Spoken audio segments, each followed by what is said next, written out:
it's a metal bro.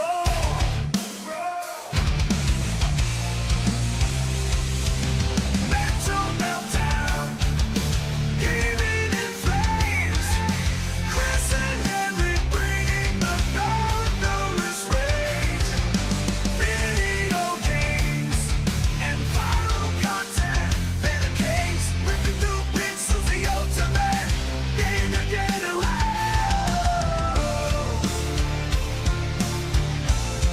The ultimate.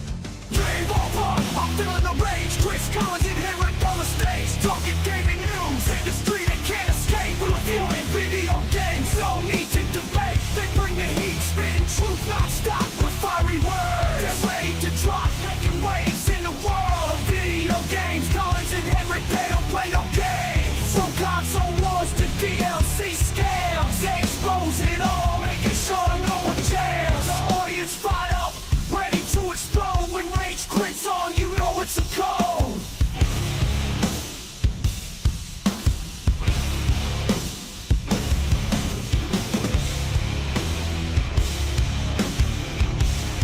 You know it's a code.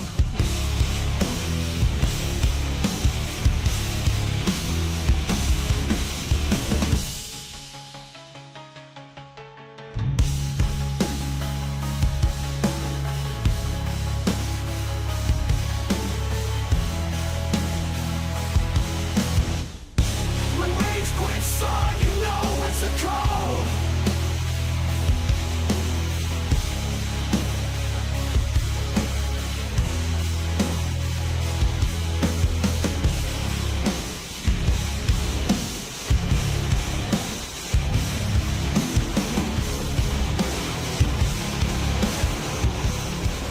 Rage quits. Rage quits. I'm losing my mind. Chris and Henry, they're talking gaming all the time. Rage quits. Rage quits. It's a love-hate affair, but I keep coming back. Ain't nothing else to compare.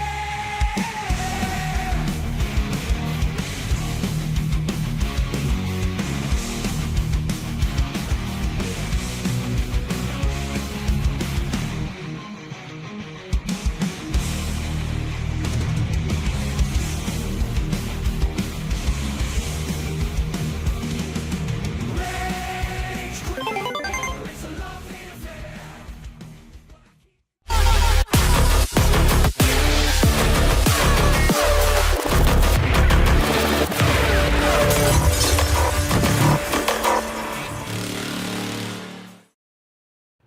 What's raging, gamers? Welcome to Rage Quit Video Game Talk Show. How you doing, Henrik the Wreck?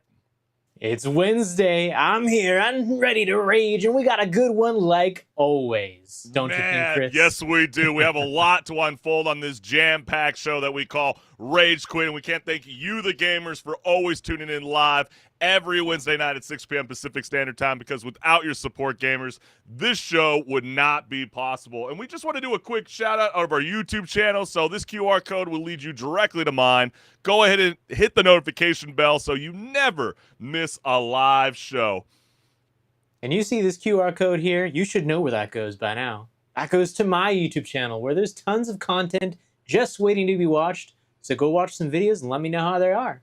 That's right. And we always like to start off the show with a bang and show you guys a lot of viral content that is circulating all across the World Wide Web. So let's get it. Marvel Rivals just turned into a reality show when a $40,000 tournament match went sideways over lag, character swaps, and one player reminding everyone his college tuition was on the line. And so you can see with this this grand Creator Cup, this all started when a suggestion from a teammate snowballed into a toxic report, a captain hitting the eject button, and one player getting booted like an unwanted patch note. And so, gamers, who's in the wrong here? The player asking for a swap or the team that hit the nuclear button? So go ahead and let's check out the clip and you be the judge yourself.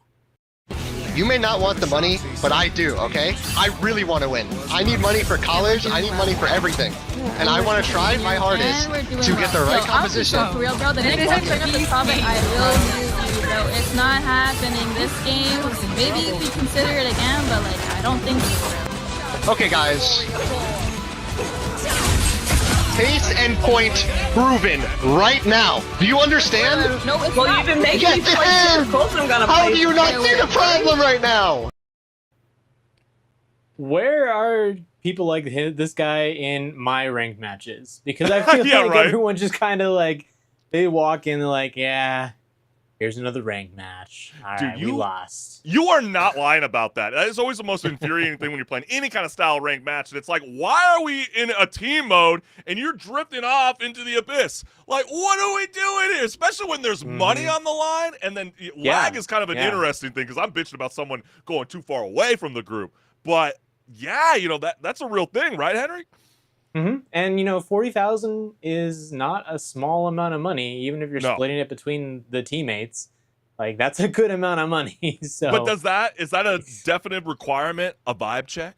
I guess that's where we have to dive into the comments and see what everybody else is you gotta saying. bring the right energy, Chris, to that sort Right. of tournament. Well, clearly the first comment is 0 for 5 and refusing to switch is wild. So yeah, I mean, when you're losing 5 games in a row, and obviously, when there's certain games we all like our go-to character, maybe the person isn't good with anybody else. And when lag comes into effect, maybe they're not the right teammate to bring in for a $40,000 That's tournament. the thing, yeah. It's like if you're a one-trick and that one-trick character is not working, maybe you're not fit to be on the team. I'm sorry Wow. to say. Yeah, it really does seem like that, Henry. And then the next comment reads, mind you, this guy needed it for his college tuition, and he was the only person actually trying for a $40,000 tournament, and then he kicked him because he ruined the vibe? I mean, you got to have good chemistry, and if everybody's like downplaying each other, talking over each other, and just talking shit, right? How are you ever going to be focused on the objective? And, I get it. The guy is coming off like he's really aggressive towards his teammates, and if they don't take that nicely, then He's mansplaining. oh well. But at the same time, there's money on the line. You got to bring that kind of energy this guy brought to that, or you're just like, what are you doing? It's not a regular casual or even competitive mode like you're at home. You're playing for money. Right, and like this comment reads, how effing soft. And he didn't even say a single truly toxic thing. I guess the only thing that He you're was basically really just saying saying is the facts. just how aggressive he's getting after every L. I think that's a real thing. That's how gamers talk when we lose matches. But how do you vibe with this, it's a pep gamers? talk, all right? It's them saying, you know what? We know this is a skill issue, but this is how we're going to fix it, all right? We're going to be on the same level if you listen to me for a second here. Clearly not all the teammates are for locker room talk. And hey, that's just how it goes when there's money on the line. So how you guys vibe with this? Do you feel like he's in the wrong, or do you feel like the teammates have some justification to oust you from the group? Let us know what's good. But let's keep things rolling because a game developer just went viral for staring at the charging cable and thinking, how has nobody done this yet, Henrik? I mean, boom, it becomes a bow and arrow. So let's go ahead and show it up on screen because it's called Charchery. And yes, I would say, Henrik, that this name kind of come across a little cringe, wouldn't you say?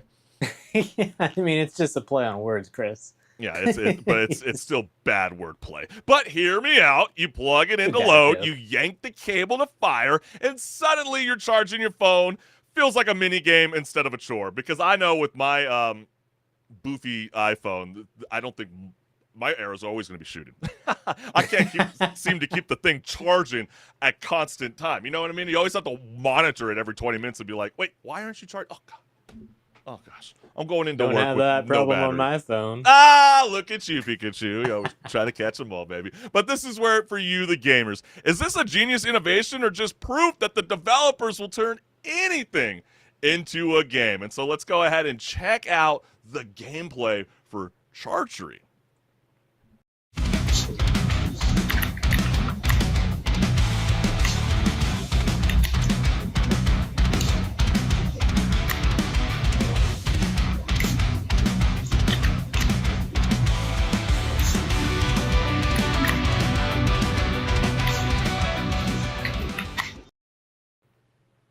You know, I will say it's unique for sure. Yeah, I don't know if definitely. it's worth. There might be some problems, we'll say.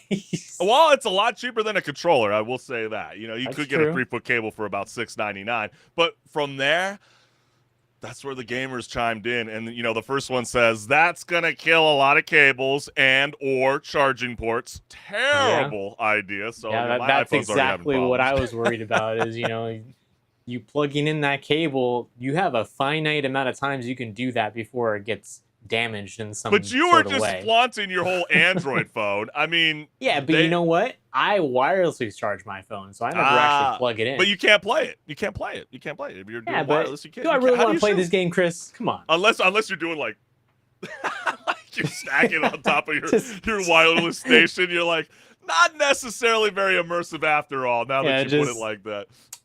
Yeah, right. Like that. Unless you put it over your shoulder or something, and you're like Yeah, resembling yeah. the bull, I guess. And then the next comment is, phone company's gonna love this because it sells chargers and new phones more. So very innovative, very much working for the corporations. True. Yeah. Very true. well done. But then again, you know, you're also gonna get comments that say, amazing idea and gimmick, horrible for the user. But I'm not gonna lie. I mean, when I saw it, I kind of wanted to at least try it one time. But I mean, yeah, like I feel- said, it's a unique idea. No game's done that yet, from what we understand.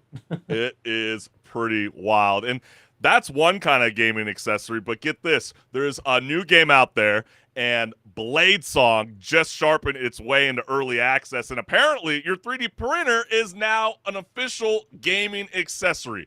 And you can craft katanas from over 150 parts. I mean, you can tweak every little detail, as you can see on screen. And then poof, one click and your digital blade becomes a real-life plastic sword. I feel like this is something that I would have loved as a kid growing up. Wouldn't you say, Yeah, Henry? I'm looking at my 3D printer right now. I'm like, oh, that actually is pretty cool. But then again, I don't know if my dad, you know, growing up destroying how many computers now with the Windows 98, how many viruses did it put on it? Maybe he wants me to stay away from 3D printers, even when I'm a young adolescent to an adult. I don't know. This is not my world with the whole 3D printer thing, but I feel like this is so insane. And so, gamers, is this the future of gaming bleeding into reality, or have we officially turned our gaming desks into a blacksmith workshops? And so let's go ahead and check out the gameplay.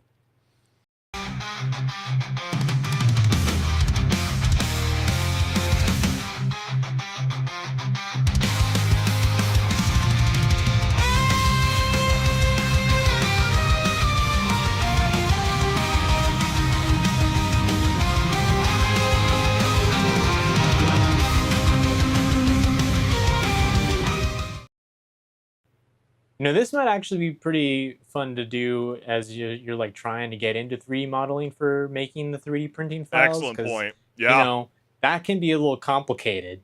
So this is an easy entryway into getting like the experience of still making your own files, but you're not like going through the software to do so. Yeah, I can only imagine even in the 3D printing world, there's got to be some kind of like shady websites you don't necessarily know where to go to. Obviously, people are kind of selling their STL files to, you know, bring, you know, cool Spider-Man or Deadpool masks, you know, to your living room, and then you can print it on your own. But the fact that this is coming from a video game and allowing the opportunity to all that hard work that you crafted in your little digital space into the real world, wow, what a time to be alive. And so that's where comments come up, and the first one reads, the 3D printing aspect is very neat. It would have been nice if this was just an aspect of a larger game, though. Going out into the field with your newly crafted weapons would be a lot of fun. I think everyone can agree to that. I mean, that would be really wild that would if be Elder like the Scrolls next 6 step maybe stole for this sure. idea. Yeah, Or maybe yeah, Pokemon you're already gonna craft patented this, already. Dragon Bone sword, and then now you can actually print it and have it in real life. But you're like, I could have sworn it was a lot tougher in the game than it is in real life. Every time I swing it, it just seems to snap apart. I don't know what's going on. But then you get another comment that reads, at first I was going to say stupid, because that's how I feel about most simulators. And then I saw the STL file export support. That's actually cool as hell now. I would agree, because, sometimes, every once in a while I'll open up that, like, car mechanic simulator, and I'm like, you know what? I feel like it's my time to finally understand that looking at cars isn't just a foreign language, because I don't know jack shit. And then I jump into those games, and then they're so overwhelming that I don't go anywhere, and I log out within 20 minutes. Have you had that same experience with simulators, Henrik? I would actually say I don't play a whole lot of them. So there you go. And that why? maybe isn't an experience Why I hasn't it drawn you in for the have long run? Into.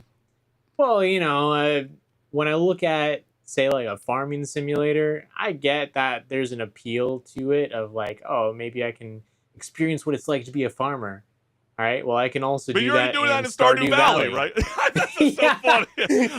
How did my telekinesis just like kick in? And I knew where you were gonna go. That is hilarious. The last comment is, I think it would be sick to have a game like this ported into another major medieval game, and as a result, it allowed you to forge complex weapons in one game and then sell them to players in the other game. I don't like the whole idea about selling. That's kind of lame. Let's not have that idea. I mean, that's unnecessary. No. Yeah. Let's not do all that. But I do think that would be really, really cool where if this is further explored in future run-ins, why the hell not? I think that would be so freaking badass. So go ahead, wield your katanas, wield your swords. We want to see them here on Rage Quit. But man, we can't thank you, the gamers, for always tuning in live every Wednesday night at 6 p.m. Pacific Standard Time, because without your support, gamers, this show would not be possible. And so go ahead, like, share, subscribe, hit the notification bell so you never miss a live show. And you see that QR code, go and give that one a scan. It goes to my YouTube channel. Go watch some videos while you're at it. Let me know how I'm doing, all right? That's More right. things will be coming. And the cauldron is only just brewing. Are you ready to rock and roll, Henrik the Wreck? Oh, yeah. Grab your sword, lift it to the sky like you're He-Man, because we're talking about High Guard. Let's get it.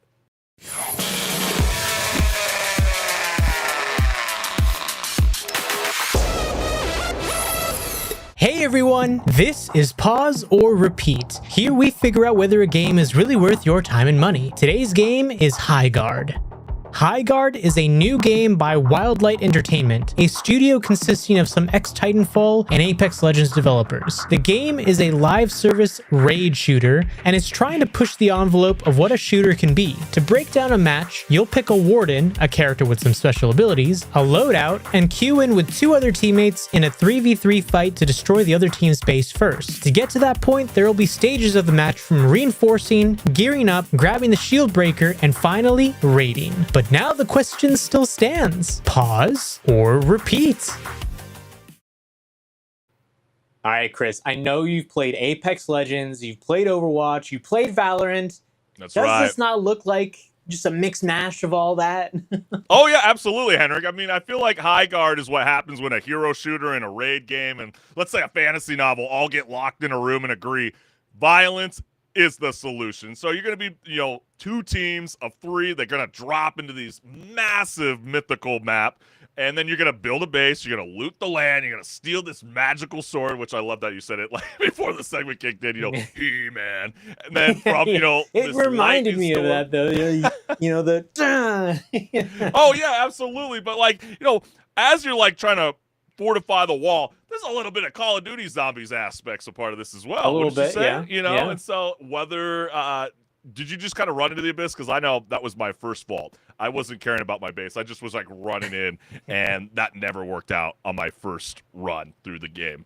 I did take the instructions to heart. At least the first 2 games I played, I was like, all right, we will reinforce the base where I think that they'll come in, and do every little step in every phase as they told me I should. Then I kind of realized something, Chris. What's that now, right? Henrik? So when you reinforce the base, it only prevents them from being able to go up and knock it down with their axe. But if Right. they have a rocket launcher, it doesn't matter, Chris, and everyone That's can true. get a rocket launcher. Well, you know what's even amazing about this, Henrik, because I played it on my PS5. I even, they have Mhm. their whole trophy system on there. I was surprised to see so many players jump into High Guard and not even do the tutorial. It's literally at the That's time true, when I yeah. jumped on the first day, it was like 6% of the people completed the tutorial. So when I jumped into the game, I had some of the worst teammates playing this game, and then a lot of them didn't have Sounds a mic about on. right. And that can ultimately kill the entire experience around this game because it's Yeah. very much kind of like capture the flag kind of a style. Mm-hmm. You know what I mean? Like, you need to have communication. You have to be like super glue with each other. You can't have just like one person out of the three drifting on trying to do their own thing, and then you're just going to get ransacked over and over again, especially in this kind of raid style kind of game. Yeah, especially when you have all those different phases. If you don't know what phase is what, you're gonna get lost. And Right. like you said, you do have to stay with your team because if one person gets caught out by the other team, they're probably gonna die. And now you're 2 against 3. And Yep. because you're only 3 people, if one person dies or even 2 people die, like that is a huge detriment to the rest of the team's power, just simply because one person is a third of the team's power. So Exactly. yeah, it is very much a team game when it comes down to it. Yeah, you really can't go drifting off and being like, hey, I'll come back and I'll go and do my thing. It's really important to really kind of solidify your base so it's like really protected, Yeah. build up the walls, take the time to go out there, and then you're going to go run out. And the first thing I would recommend is you got to go get that armor. You got to go get that armor, go try to find some cool guns. And then, like, what did you think about the whole idea about those blue crystals all throughout the map where, like, basically it's almost like a little bit of like a rhythm mini game where, if Yeah. you nail it the first time, then it's going to destroy a blue shard on the next one that you want to get. And then so you're collecting these shards to basically go to a shop vendor in game to be able to purchase stuff, which that was kind of very unique in a sense. Yeah, it is definitely unique, but I would say after the novelty of it wore off in the last it lasted a few games, and then after that I realized something, Chris. What's that now? When you're going and doing these looting phases, it really is just a buffer in between team fights, right? And Yeah. you don't really have a huge benefit over the other team for looting and doing the whole mining of the crystals and going back to the vendor because everyone is on the same playing field when it comes to the upgrades. As opposed to a game like Apex Legends, there is a reason to go out and loot, and it's because you're trying to get loot that other people may not have yet. You're trying to get the higher armors. You're trying to get the That's a good point. higher ranking attachments for your guns and things like that. You don't have that sort of enticement to go out and actually loot. So when you realize that, you're like, well, now this is kind of just like a minute and a half of me wasting my time.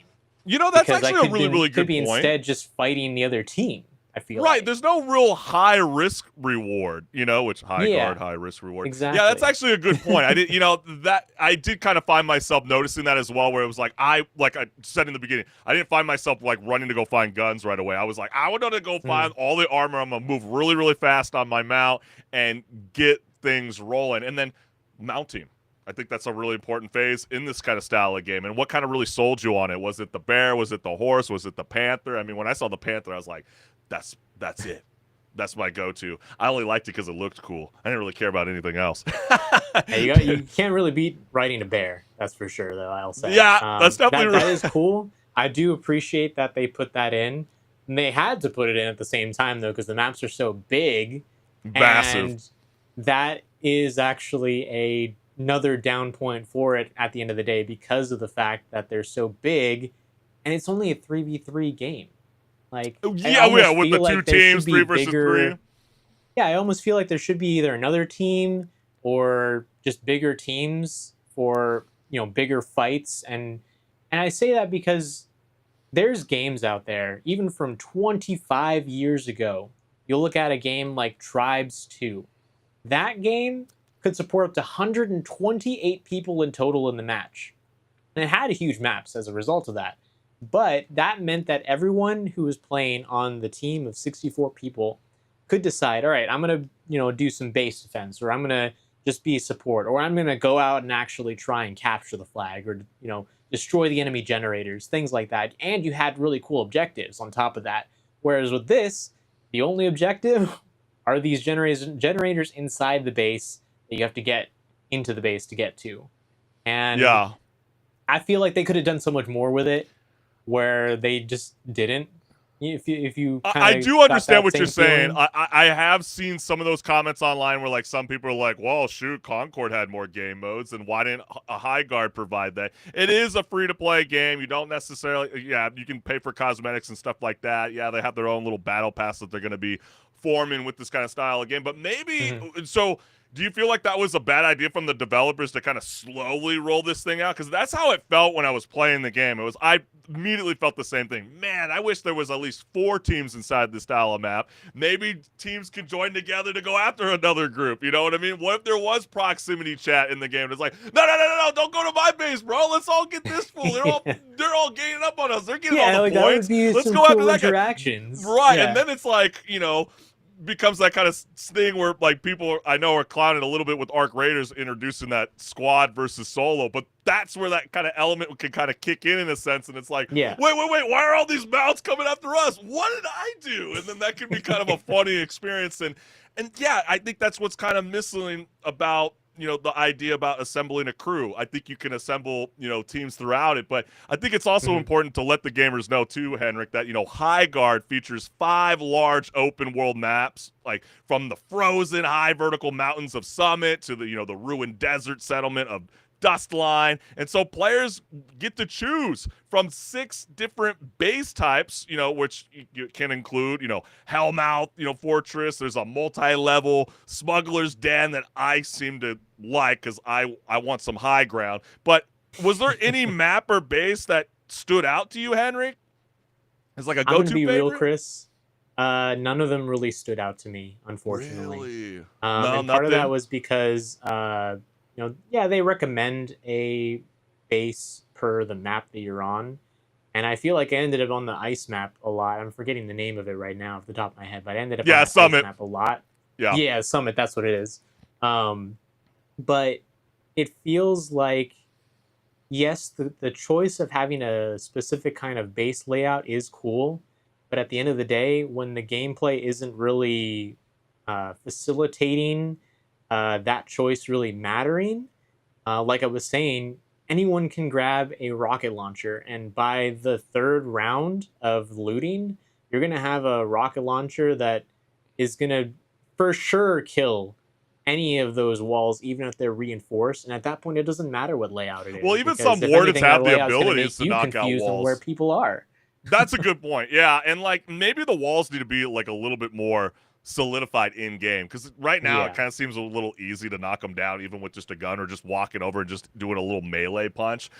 I think that is definitely a legit argument that a lot of gamers will say about this kind of style of games, and I feel like the developers are listening to that, and that could easily be fixed through a patch note. But lore wise, I don't know, High Guard lives at that like sweet spot where it's epic enough to like feel important, but it's loose enough to let you like ignore it while blowing holes in the walls. Like I get it, they're gonna try to hype you up like magic is dying, except not really. You have magic abilities. So like that didn't necessarily make any sense. And like everyone's using it, to smash bases, and then you're gonna summon the siege tower. And I don't know about you, Henrik, when I first saw the siege tower, I was like, what in the Twin Towers? You know what I mean? It was like something like that. I was like, this is kind of cool.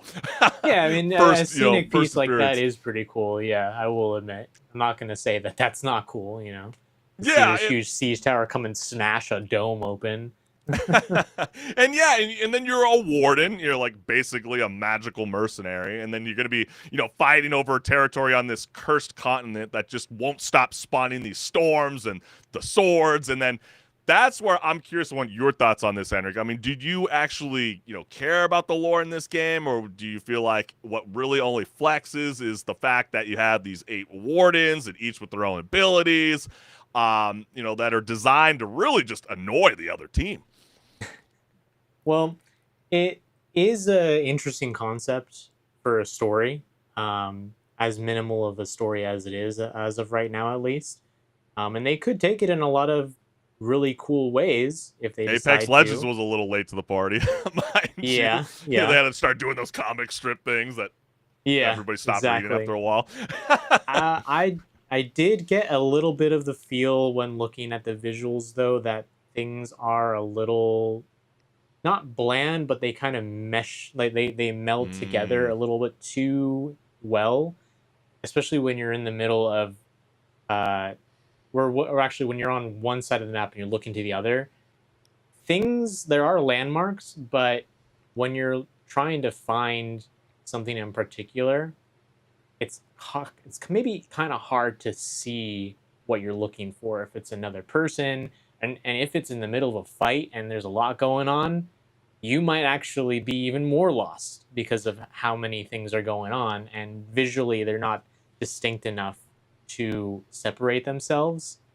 And I have heard maybe part of this also is because of the way that the game is rendered, at least on PC, Mm. where it actually kind of lies about the render resolution, and as a result it ends up being a little smudgy. I'm not sure if it's the same issue you had Not on so much, but console, I but did have certain teammates be like, it was kind of hard to find the blue shards, but then like it's like really they're like they stick out, but they meant from like a distance, and I noticed like sometimes yeah. when it turns into like a night style kind of a map, yeah, the blue shards are gonna kind of glow a little bit easier for the visual eye, Mhm. but I think that was a visual cue that they were trying to bring different aspects to this open world combat. But I'm kind of with you, Henrik. I mean, when I was thinking about High Guard, it looked like those like fantasy paintings used for those 80s prog metal band album covers. I mean, it was like wide open landscapes. You got the towering Yeah. bases, the glowing storms in the sky, and those mounts charging through gunfire like they didn't read the danger memo. That is 80s prog metal for you. So, yeah, I thought that was Yep. really, really cool. But then, like, let's talk about the whole shield breaker phase. I mean, that is, I would say, is where the game reaches that peak stress. I mean, you're going to grab the sword, everyone's going to start panicking, and then suddenly the entire map is going to agree that you're the main character and you must be stopped. And so, did you feel that stress when you were possessing the shield breaker? I mean, yeah, you're marked on the map. It's basically like you're carrying a big sign saying, "Hey, please kill me, please." Yeah. But at the same time, if you're able to coordinate with your team, there's actually not a whole lot of danger to actually just running up to the enemy base and then planting the shield breaker in their dome and breaking it open to go into the raid phase. Uh, there maybe needs to be a little bit more of a gameplay mechanic to prevent that, I feel like. And Oh, actually, okay. maybe there being more people to have to contend with rather Yeah. than just three people defending the base. That actually would alleviate that because the base has a lot of land to cover. And I believe there's like three different points where you can go insert the sword. So if you're able to just juke the team real quick and they get busy fighting your teammates, you can just run to another one and just pop it in there real quick. And then Yeah, they can't do anything at that I point. think that's a good point because if you leave the idea of like the 3 versus 3 and you maybe expand the teams to be a little bit larger, like I don't know, 5 versus 5, maybe that might Mhm. warrant some players to be like, hey, I'm gonna stick back towards the base and defend the base while building up the fort. So we're really protecting it so they don't come in and Yeah, start, bombing the shit out of our base, right? Maybe exactly. that would bring it because like I know like they'll even notify you in the game. It's like, hey, they're about to attack your base, and then you can do like a quick respawn back to the fort and then really go Mhm. all out. But maybe they need to get rid of that and then make it so like, why are you so far out over there? You need to run back with your mount and get back to the base and protect it. And I think, people want to love this game, but it's not quite there. And I know it's getting a lot of flack right now. I know Jeff Knightley is like, with the famous meme with all the swords on him, like, why me? Like, why is Yeah, everybody going after yeah. me? I feel like he was just trying to do something cool for one of his, buddies in the scenes. And I mean, clearly this is the guys that, started, Titanfall and Apex Legends, but then weirdly decided in their gaming description on Steam to remove that. I don't know why. I mean, the Mhm. game looks like Apex Legends in a sense, especially when you're holding those guns, but maybe Apex Legends doesn't want to be associated with this game anymore. I don't know. But it's bold. It's definitely weird. And quite frankly, it's a game that won't be for everyone. And if you Yeah. ever wanted a shooter where I would say planning matters, the destruction is personal, and then mounting is like a legitimate combat strategy, then maybe this is the one worth saddling up for. But, as the future holds with this kind of game, we'll have to see. But at this time, I got to be real with the gamers. I always do on Pause or Repeat. This is a pause. What do you say, Henrik? Yeah, I gave it a fair shake and, played quite a few games. And it didn't click with me. Some of the things, like I spoke about some grievances of the phasing phases of the match. Some of the things like that and the size, it feels like a regression from what this game could have been, and it could have been so much better. And the unfortunate thing now is it's out, and there's a certain perception of it. So even if they fix it, it's probably not going to get the same player count that they would want. Yeah. And I'm going to be one of the people who's not going to be playing it again. So yeah, it's a pause for me also. And the battle pass doesn't really swindle you to even want to come back to earn more, even though they give you the first one for free, and then it's like, hey, once we move on, you're gonna have to pay for the next one. And it's like, I don't know, especially when you're playing a lot of those in-game matches and you're not really getting rewarded enough of those, I forgot what they're called, the purple coins. You could be 40 minutes into a match and you're like, that's all I get? Something like 70 to, it's definitely under 100 of those purple coins. And you need 400 just to get one item. So you're like, they need to fix that balance. It's not going to swindle people to want to come back. That's just my personal thought on that. But we want to hear from you, the gamers. Are you vibing with High Guard? Do you feel like this is the next frontier in video games where they're bringing something new, refreshing, and quite frankly, are we just bitching about something that we have come on, guys, give it a little bit of breather. Come on now. It's only been less than a week. We want to hear from you. Let us know what's good. But we got a lot more left to discuss here on Rage Quit Video Game Talk Show. So, Henrik the Wreck, are you ready to rock and roll, my friend? Oh, yeah. Bring out those ledgers, because we're just going to be talking about some budget cuts and all sorts of stuff from the industry. Oh, man. Let's dive on in.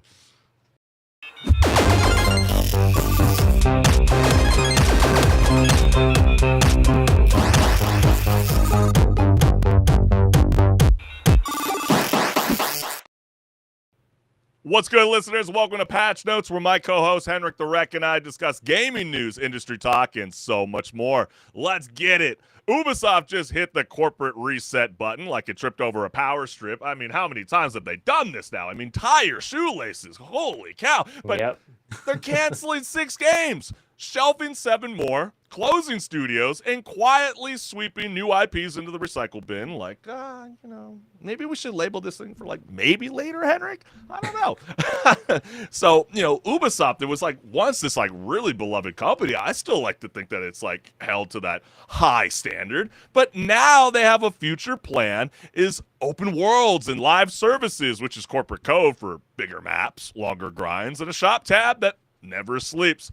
All overseen by 5 shiny new creative houses, which at first players, it would sound cozy until you realize that the house 1 is reserved for the billion-dollar franchises and everyone else is fighting for couch space with microtransactions for the pillow. So does that sound fair? Does this sound like a future that you would stand on, Henrik?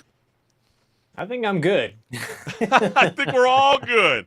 And so that leaves us to the gamers. Is this a smart survival pivot, or Ubisoft putting all its chips on the same table and hoping nobody flips it? So let's go ahead and dive into the comments with the first one that reads, remember when leaks said it would be Shadow Drop this month? Well, they were sort of right.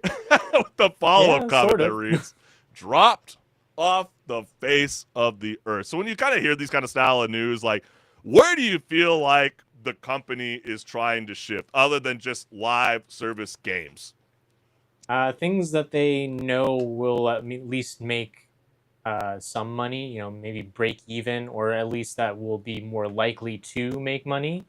Things that they, they're saying, are going to be, live service. If they hit one really good live service, they'll basically pay for a bunch of other failed projects, things like that. It's really interesting that they want to go down this like live service route, especially with how Assassin's Creed's latest game, Shadows, it was like we're just removing season pass, in the middle of it all, a lot of backlash. I just think it's wild that they think that like, I think we really got this nailed down, that we could scale back on everything and really get this company back into bringing in that mucho dinero for the company through microtransactions. Okay, we'll see how well that all works out. But then you get comments like this. I'll bet Sandfall Interactive and Claire Obscure were a big catalyst over there, seeing a couple of the former employees leave Ubisoft and immediately make a beloved and award-winning game while speaking out about how Ubisoft stifled them has to be quite an inspiration. Hopefully, we're all better off for it in the long run. And like Henrik, for a lot of the gamers that might not know,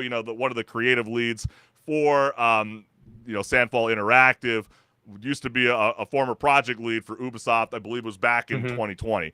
And they basically voiced out that they weren't taking enough creative risks. They felt they were bored. They felt like they were doing the same old thing. And so, like, we need to protect what we already have instead of developing something new. Well, Is that's that what I was saying? It was like really Ubisoft is trying to go more for the safe route of things that they know make money, that bring people out of the woodwork, and be like, oh, another one of these games. Okay, yeah, sure, I'll buy into the hype at least for a little bit.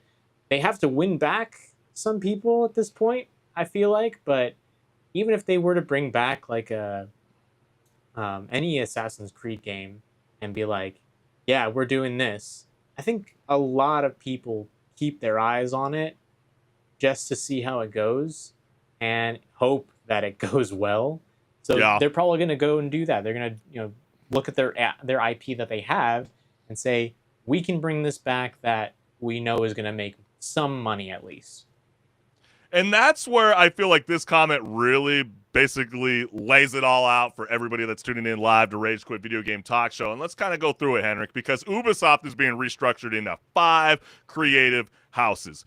Creative House 1 will be responsible for scaling Ubisoft's largest franchises into annual billionaire brands, okay? These are the quadruple A video games, and this includes Assassin's Creed, Rainbow Six, and Far Cry. And Henrik, do you feel like out of any of these 3, does one of them stick out as a billionaire brand, or is like when I looked at Far Cry, I don't like. Is it there? Like, I know that they're banking on a TV show, but like I don't know if like a lot of people were very, Giancarlo Esposito, whatever, being a part of it really made it so it was like, wow, this is at the grand scale of things. Like, I didn't get that vibe from the last game, but clearly Ubisoft thinks so. The only one out of those that actually could maybe be considered that would be Rainbow Six, and it's only really not Assassin's Rainbow Creed? Six Siege.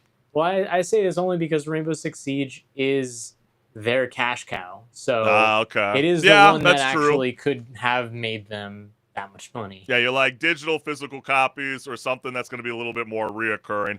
I get what you're saying with that. But then you also get Creative House 2 will focus on competitive and co-op shooters, which apparently encompasses Ghost Recon, Splinter Cell, and The Division. So maybe that's where that gets dropped into, though. And then they're only going to have so much finances to work with. That's the thing. It's like, obviously, Creative House 1 is where everyone would like to be, I'm assuming. Or maybe that's the only place where it's like, you don't get creative risks.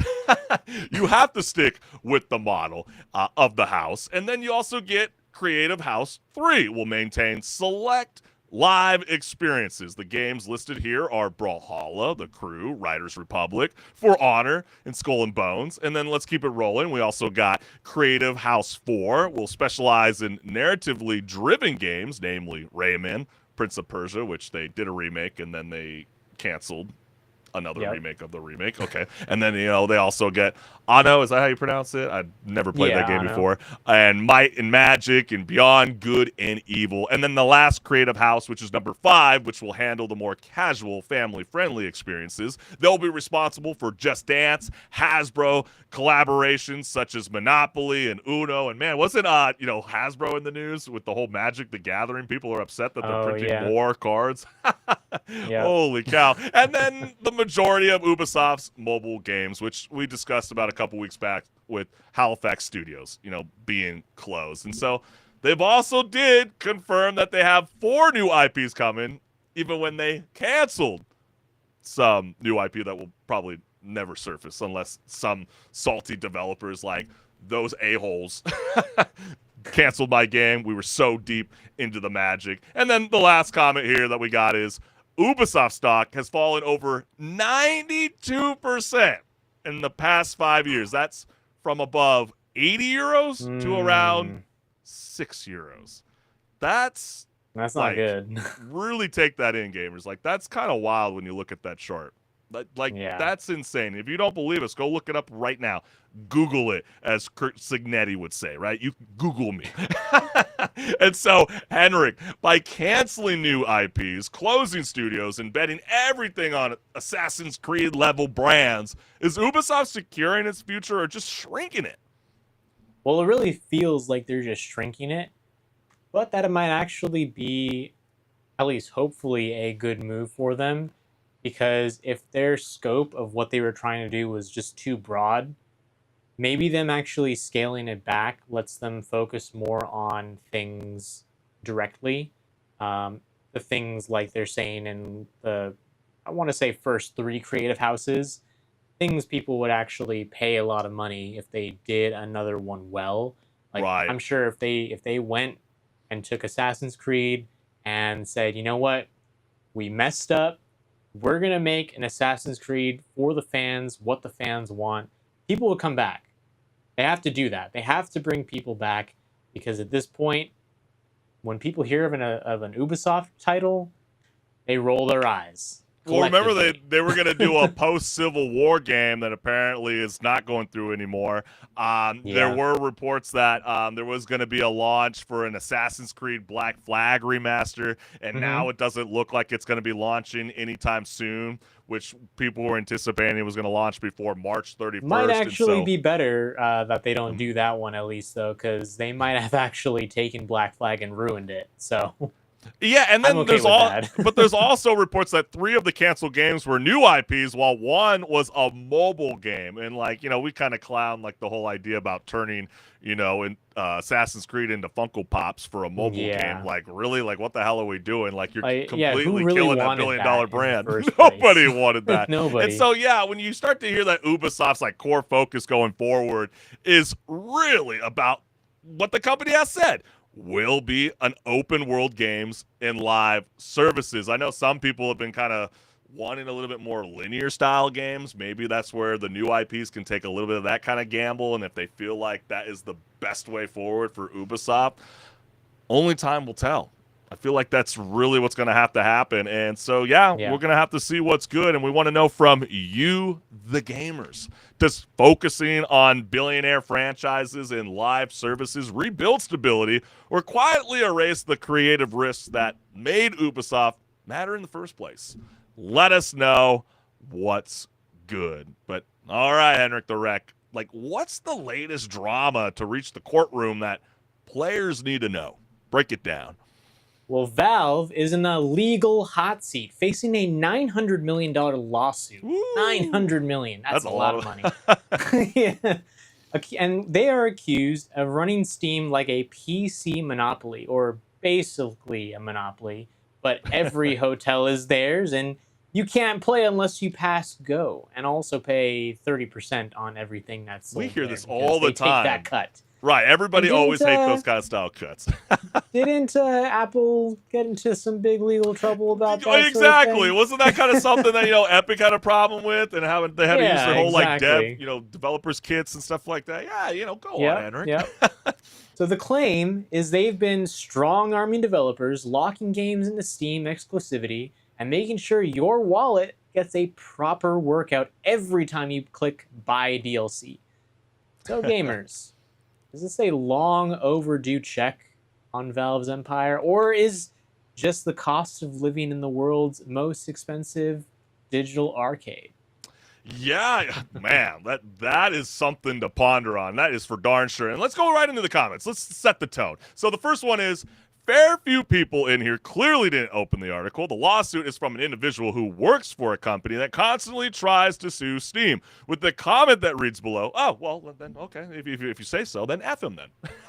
Is that clearly like the stance that we stay on? Like, I get the whole idea where like some people might have a problem with like exclusivity because it seems like we've been moving away from it other than Nintendo. You know, they clearly want to keep their Mario Kart within the platform. Nowhere to be found on the PC. But what also kind of comes to mind is Alan Wake 2. Remember, that was a big thing that was being pushed on the Epic Game Store. And I know even Embark had they had to basically, discuss that at a later time and, go, hey, we've always liked our partnership with this. Do you see that being a problem where, certain studios decide where they feel might be the best launch place for their video game?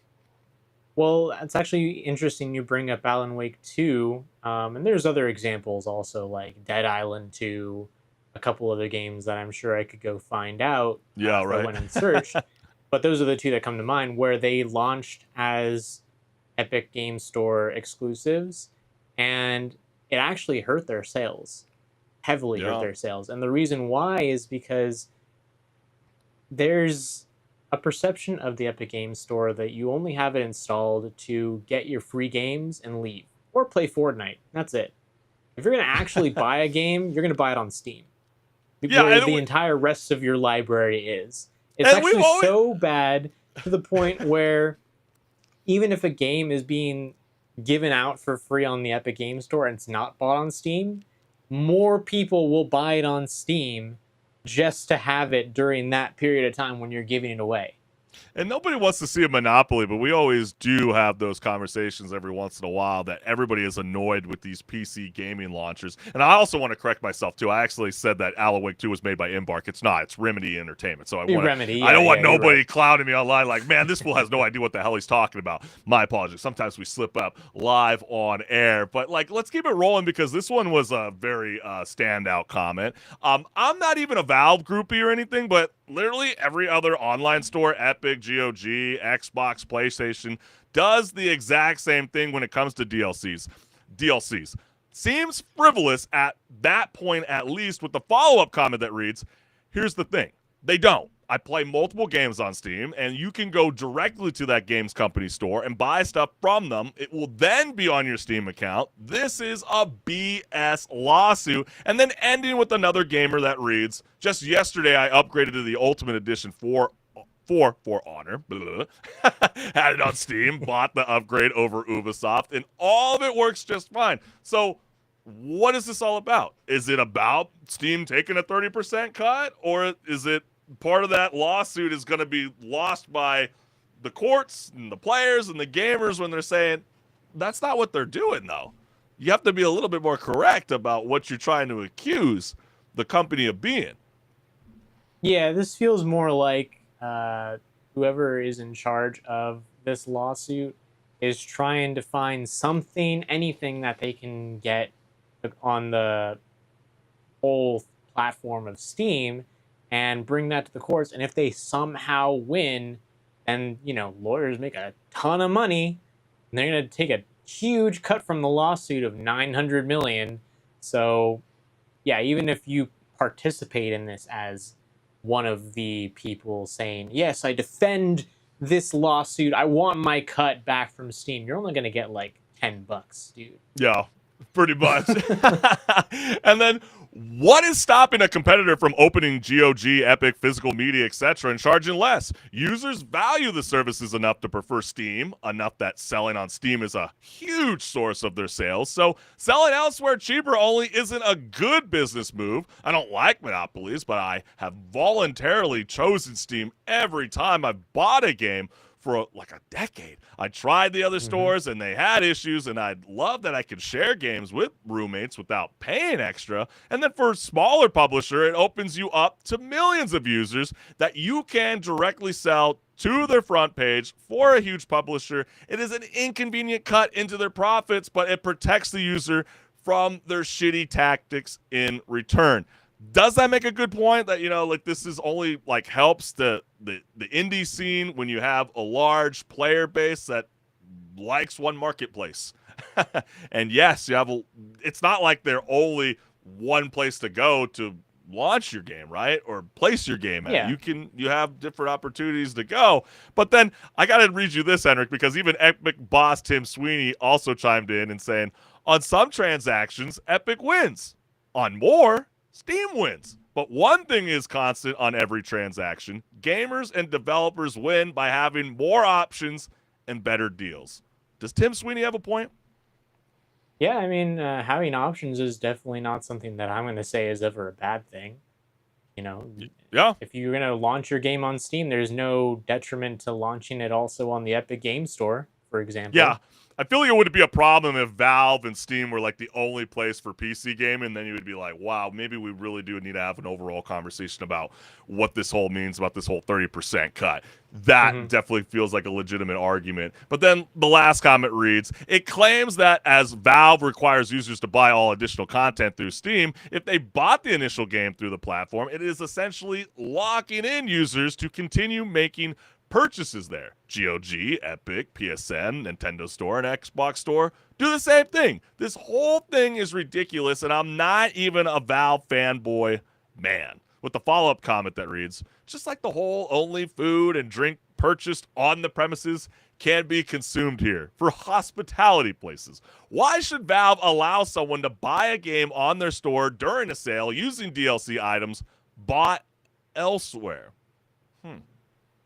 Something to kind of sit and ponder on a little bit. But Henrik, should players care how a game is made or how it feels when they hit the play button when it comes to these kind of places that you go when it's a PC gaming launcher? Well, this is a situation where really the players and their wallets are what speaks volumes. And when you've had the Epic Games Store and GOG and the Origin, or I guess it's now EA Games app, you have all these options on PC for people to go and buy their game at.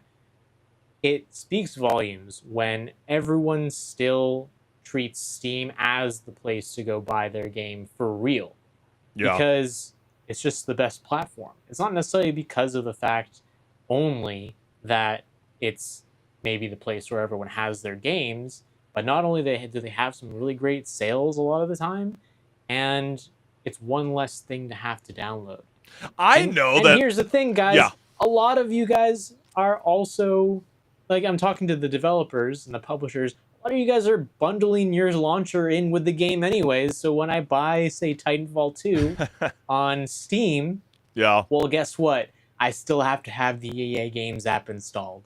Because it has to run in the background. Has to run through the background. And like, hear me out, Henrik. I mean, there's a lot of gamers that always hate the idea of having to pay $10 for the upgrade version, especially when it's like a PS4 game going to a PS5 with like fancier graphics.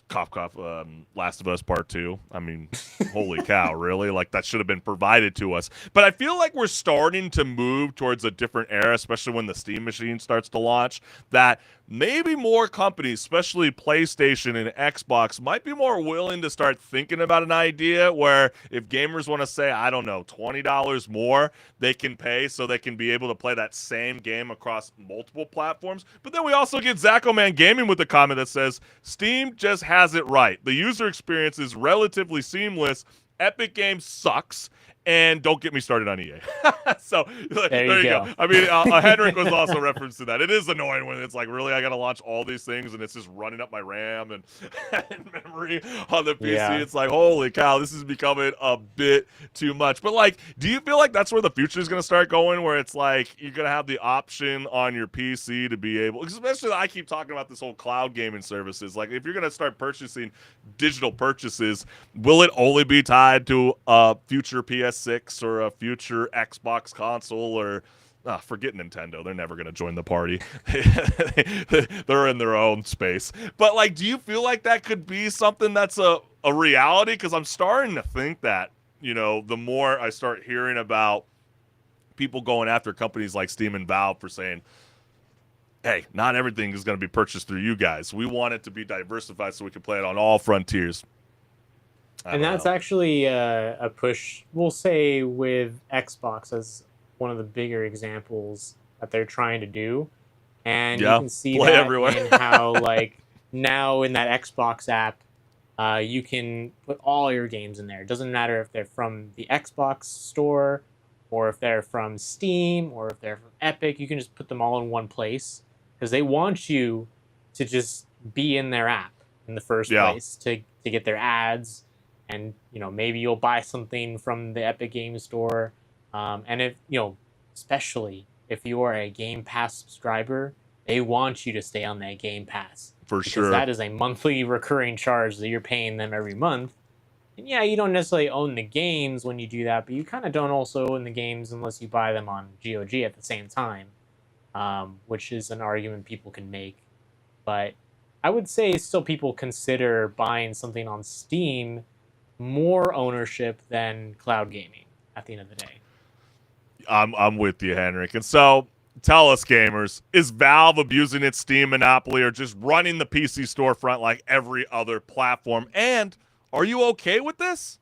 Let us know what's good. But let's keep things rolling because gamers just pulled off the equivalent of a raid boss takedown as Stop Killing Games initiative smashed past 1.2 million signatures and kicked the door of the European Commission wide open. And so you could see with all the countries that got involved with this, the goal was simple. When the publishers stop supporting a game, they don't get to quietly pull the plug, toss it into digital purgatory. No. And that's where, players, we have to really think about this. Should owning a game actually mean it stays playable? Or are we all just renting pixels with an expiration date that clearly maybe we need to start reading those user agreements in the end. So let's go ahead and dive right on into the comments. Amazing news with the follow-up comment that reads, hope it creates a better future so many bad decisions from the past regarding preservation and availability came back in the last decades to haunt us. And ending with another gamer that reads, there are several dozen at least games I wish I could play today that I just can't because it's physically impossible. These range from a niche like Atlas Reactor to silly Concord. Hopefully in the future that number will start to go down. Henrik, did you see what was circulating online where Monkey Ball is now able to be played on a website? Oh, Did you yeah. see that going yeah. viral? I mean, that I did was see like, that. I tried it out. I am shocked. But then again, why am I shocked? We could be playing Doom on a PDF file. Like, Yeah. it is just insane to think that there are like so many different avenues to start figuring this out, even without a European Commission. Mhm. And I And know a there's lot so of these. many games that you just, are locked behind, whatever reason, whether they have been a live service that got taken down like Anthem, or it's just behind a shitty DRM from the early 2000s like any of Right. the Windows Live games. And we're a little bit more protected here in the States, you know what I mean? Like, I remember last year we discussed, a man from Italy who was basically just a YouTuber that was just talking about emulators and being able to kind of help gamers be able to revisit some of those past games that they all loved during the retro era. And to see that the law came down on him, I feel like is a part of the reason why a lot of people in Europe are like, whoa, hold up, pause. Just because the server goes down, like, why does that revoke me from being able to play my game offline? How is that fair on me when I gave my money to you? Yep. Make it make sense. And so that's where, we get another comment that reads, love to see it. And from what I understand, a fairly low rate of signature invalidation for a European citizens initiative. Hopefully they can keep the momentum going and get some actual change. But like, I don't understand that comment. Like, how could you say that when they literally just surpassed the goal? How is that a low mark when they literally just passed it? I don't know. Yeah, I mean, That just sounds 1.2 million is not a small amount It's of people climbing. signing something. It's climbing as we speak. I mean, this guy. But then that's actually a huge number, regardless of where people stand on the details. This clearly shows that there's a real and growing concern about game preservation and ownership when over 1 million players take the time to sign something like this. It's not just noise anymore. It's a signal that the industry can't ignore, with the follow-up comment that reads, they can and they will, bullshit, but that's the world we live in, unfortunately. The only solution is to hit them financially. Stop buying games from shitty publishers, even if that means not buying games at all. See, I don't know if I quite vibe with that last comment, Henrik, because a lot of the problem was no one saw that coming. No one saw that coming, especially with like the crew. They're like, what are you talking about? When I first bought the game, this wasn't a conversation. So I don't understand where someone could stand on that notion. Like, hey, man, just figure it out on your own, gamers, who the shitty publishers are. What? Where do you stand on this? Yeah, it's such a bad thing that we bought into, especially at the turn of the century. And we're now really paying the price for it. And people are starting to realize, hey, maybe let's not buy these games that are going to eventually die off. Or if we do, let's fight for it to stick around in some sort of initiative like this. Well, let's And say it like is this. I nice know to you're see. not the biggest fan of all this cloud gaming stuff. I know I am. I'm not. For sure. But you like to buy your digital assets. You would think if this doesn't get moved forward, this would make gamers not want to spend money on video games. That could be a major risk for a lot of studios to even want to develop these high-end games. Because remember, we talked about it all last season. You know, like, holy cow, we're getting these reports that, you know, Sony was spending over $200-300 million on, you know, Horizon Forbidden West and The Last of Us, and the list goes on and on and on, especially Call of Duty. I mean, holy cow, $500 million? I'm sure they're loving what's pulling in all that money for Black Ops 7. I think when you look at those games that you've listed, like Horizon Forbidden West, that game's going to stick around.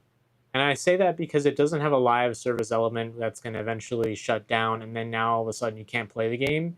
Not It's yet, a single-player game. You're right. But is this more relevant for, like, a game like, we'll say, Apex Legends?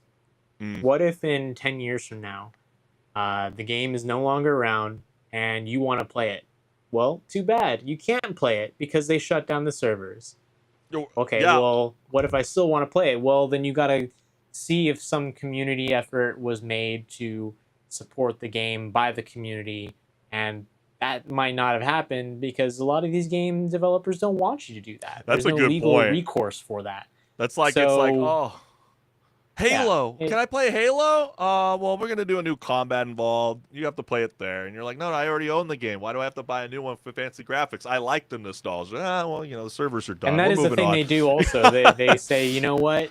We're remaking the game so you can no longer buy or play the previous one because we're going to shut down the servers for the old one. Right. And then we get this last comment that reads, I generally hope policymakers take the Stop Killing Games initiative seriously, because this isn't really about gaming. It's about digital ownership and consumer rights. When you buy a physical product, the company doesn't get to come into your home and take it back just because they stop supporting it. Yet digitally, that's effectively what happens when games are shut down or the servers are turned off. Even though people paid full price for the access, Stop Killing Games may get dismissed as a, you know, just a niche gamer movement, but the number of signatures shows that this is a much broader concern about whether consumers should retain access to the products they purchase, regardless of a company's future business decisions. And at its core, this is about treating digital purchases with the same basic expectations and premises and ownership that physical purchases have had for decades. And I'm with you. But, you know, it's funny because we're only kind of like talking about games like The Crew, and I just wonder, like, let's say when there's a time when, let's say, Fortnite doesn't reach the hype anymore, and you paid all that money into cosmetics, and they always have a revolving door of new maps coming in. And if they shut down the servers, like, we never get access to the old maps. We just have to hope and pray that they give us the one that we liked. So, you know, I don't know. Fortnite probably will never die, but I'm just saying, you never know. You never know. Never say never. But Henrik, if a publisher shuts down a game you paid for without, you know, providing an offline mode, should you be entitled to a full refund, or is the service you paid for considered already rendered? That's the whole thing people are trying to figure out, because when you look at, say, like Fortnite, for example, you paid for the cosmetics because it's a free-to-play game. Yeah. So they could, at least right now, legally say, well, the purchases you made were delivered, and that was it. You don't get any recourse, no refund for the purchases you made, nothing like that. Just because we shut down the servers doesn't mean you're going to get anything out of it.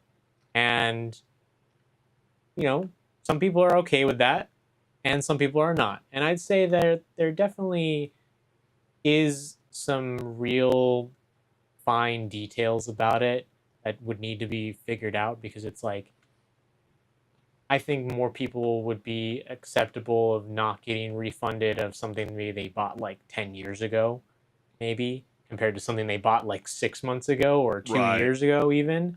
But yeah, it's something that has to be figured out, because this is just the age we live in, and eventually things are going to end up shutting down. It's almost like and when we you have see with nothing like to protect the consumer. Well, it's almost like how, you know, like in the United States with like the public domain, right? You know, after a while, it starts to not be retained by the company, and it's basically open access, right? That's how we get a new Mickey Mouse shooter game, for example.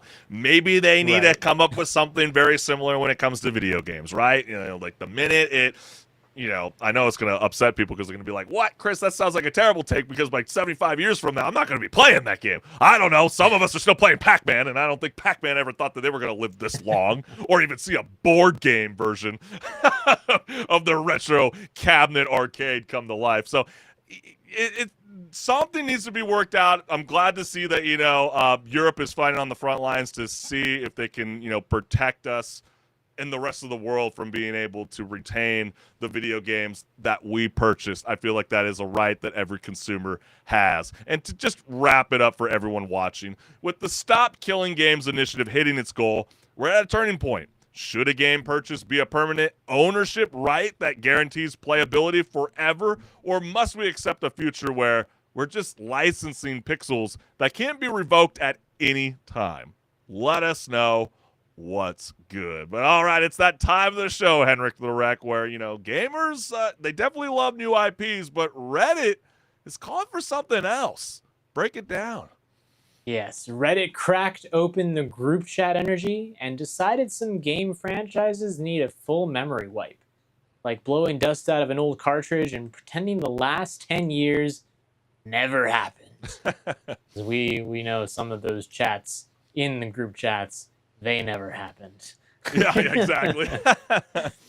Suddenly, everyone's a creative director pitching do-overs for beloved series that feel like they've never been patched, stapled, and duct taped over the years. Yeah, right. So, before we check out the comments, let me toss it to you tuning in. Sorry.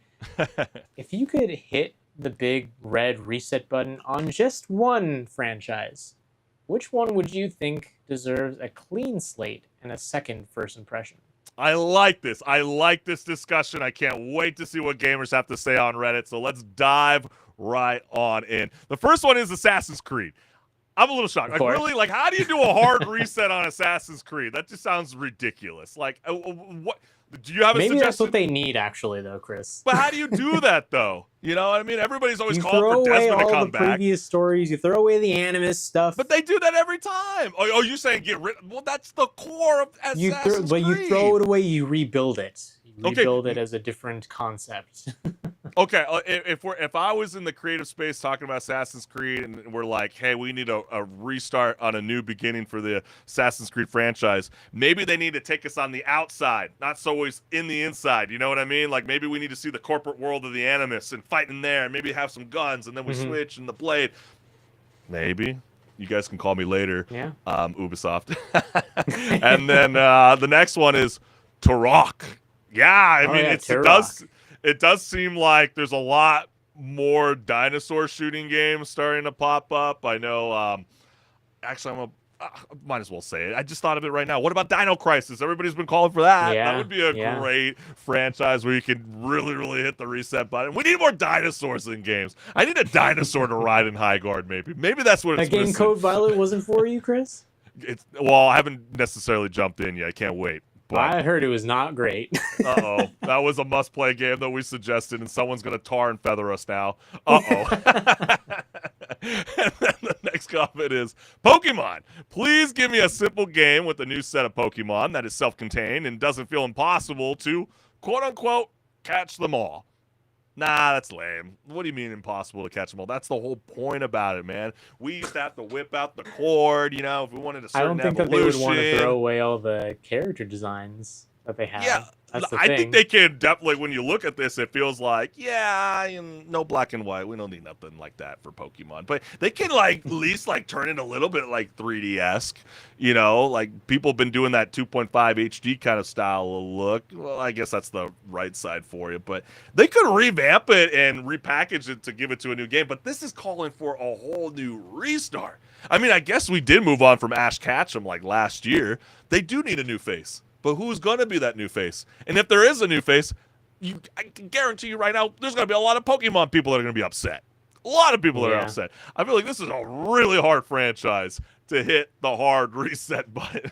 Well, let's keep it rolling because the next one is Rainbow Six. Like, what story is there now? And does it all make sense anymore? I'd rather it start over by going back to its roots as a tactical strategy FPS game where you had a pre-mission briefs and layouts to look over and plan. Plus, keeping the story quote-unquote grounded like the older Rainbow games were, I'd say, with a modern setting, would help redirect back to the Tom Clancy first. We don't necessarily know, you know, as we were reporting earlier in patch notes, what games were canceled, but there are rumors afloating that Tom Clancy Splinter Cell was one of them. You know, maybe they were hoping that the hype with the anime show was gonna, you know, build up this kind of core following where it's like, yeah, you know, we have been missing this. We do need this.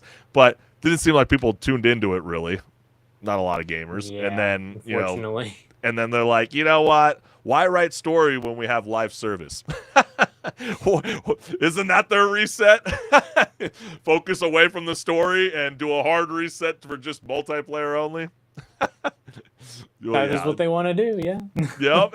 And then the next one we got here is, I would love a brand new world for World of Warcraft, like a sequel that borrows on old themes, but with new classes, spells, and etc., with a follow-up comment that reads, yes, but what about World of StarCraft? Oh. Does that sound cool? I don't know. It does sound Calling cool. for a friend. But knowing Blizzard, they might not. Well, one, they probably wouldn't want to do that, and also Yeah, it seems like they would never. never. Yeah, exactly. They're like, I don't think this is like a. They're not in the same universe, and they're like, we don't even want to associate it anytime soon, because if we do that, they're always going to expect that story and lore to always intertwine with the game. So we like the passion, but I don't think that's quite there yet, I would say. And then the last one goes Half-Life. Just delay the 3 further. They're like, just give us any kind of Half-Life. We don't need the main character. We don't need to care about his story. Maybe you could drop it in little mission logs that we have to pick up and read, and then maybe we go, ooh, maybe there is something to this. I don't know. But these are, you know, not bad choices. I was thinking there'd be a little bit better ones. But then again, Henrik, what video game series feels so tangled right now that a full reset is the only way forward? You know, I'm actually going to throw you a curveball here, Chris. Okay, let's hear it. Because I know this would never actually be made unless they were to bring back Kojima. But I'm going to say Metal Gear. Or Metal Gear Solid specifically, because there's that technical difference between the two. But yeah, Metal Gear Solid as it is right now, like that series, if it were to come back, would probably need a reset just to continue the story. But move away from Snake? Probably... maybe move away from Snake, or wow, that's a bold take. Keep him in, but do a different world that he's thrown in. Just like Sophie Turner with Tomb Raider. She's like, this is not a sex bombshell no more. That's like throwing in a female protagonist, and you're gonna have like people bringing in their pitchforks and flame torches and stuff like that. I'm always cool for something new. It's like, let's judge it by the time we play it, and if you don't like where it goes, you don't like where it goes. But I didn't think about that, but you got me thinking now. But Kojima would probably have to come back for it to be possible and actually be good, because they need that leadership direction. Spearheaded that whole direction that the story went in, as wacky as it is. And if it were to not bring back Kojima and just come out, people would be mad. What about the Order 1886? Does anybody remember that game? I had a blast playing that game. I remember it being like really, really short. Yeah. It's a very fast. It was a very short game. It's a very short game. It's very fast, but like I feel like enough people would like to see. Well, this wouldn't necessarily, I was about to say sequel, but I could see people loving to go back to that style of gameplay, go back into that universe, and we'll see. But that's kind of my suggestion that kind of pops up in mind. But then again, what would you like to see, gamers? Is there something out there that really goes, man, I would really love for my favorite franchise to just get a total reset tomorrow? Like, what would be that game? What's the one thing that just absolutely they cannot mess up this time around? Let us know what's good. But man, like we said, this was a jam-packed show. This is a little bit longer than we normally do, but we can't thank you, the gamers, for always tuning in live every Wednesday night at 6 o'clock Pacific Standard Time, because without your support, gamers, this show would not be possible. And we just want to go ahead and shout out our QR codes again. Hit the notification bell so you never miss a live show. This will lead you directly to the Chris Collins Show. And this one goes to my YouTube channel, where there's tons of content, so go watch some videos. Let me know how they are. Suggest some videos if you'd like. I'm watching. I'm reading. So let's I'm get there. it, baby. And thank you guys. I hope you guys and girls have an amazing rest of the week. Conquer, seize the day, and we will see you next week.